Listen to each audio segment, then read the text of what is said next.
అందరికీ నమస్కారం అండి.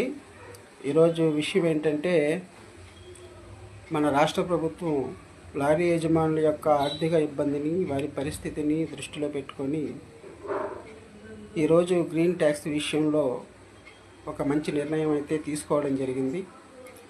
ఇది అభినందనీయం, హర్షణీయం. గత సంవత్సర కాలంగా కూడా చాలా అసోసియేషన్ వారు పెట్టినటువంటి అర్జీలు పరిశీలించి, అదేవిధంగా ఈ లారీ యజమానుల యొక్క ఆవేదనను కూడా వాళ్ళు దృష్టిలో పెట్టుకొని ఈరోజు తీసుకున్నటువంటి నిర్ణయం ఏదైతే ఉందో అది చాలా అభినందనీయం.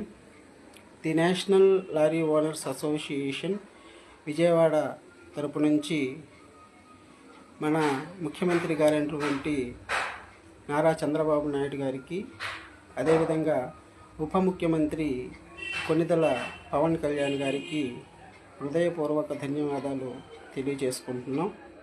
ఇదే విధంగా మా యొక్క ఇప్పుడున్నటువంటి కమర్షియల్ వెహికల్స్ పరిస్థితిని దృష్టిలో పెట్టుకొని ఒక మినిమం మ్యాక్సిమం ప్రైస్ అనేది మా లారీ వాళ్ళకి కల్పిస్తే బాగుంటుందని మేము ఆశిస్తున్నాం.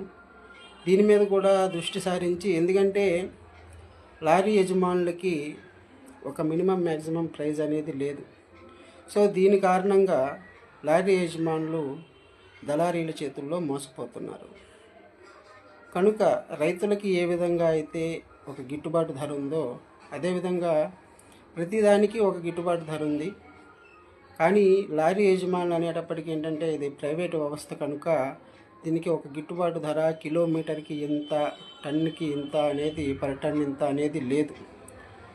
కనుక దీన్ని కూడా ప్రభుత్వం, మన రాష్ట్ర ప్రభుత్వం దృష్టిలో పెట్టుకొని మన లారీ యజమానులకి ఒక మినిమం మ్యాక్సిమం ప్రైస్ అనేది నిర్ణయిస్తే బాగుంటుందని, దీనివలన చాలామంది లారీ యజమానులు మరింత ముందుకు నడుస్తారని. ఎందుకంటే ఇప్పుడున్న పరిస్థితుల్లో చిన్న చిన్న లారీ యజమానులు అయితే లారీలు నడిపే పరిస్థితుల్లో అయితే లేరు.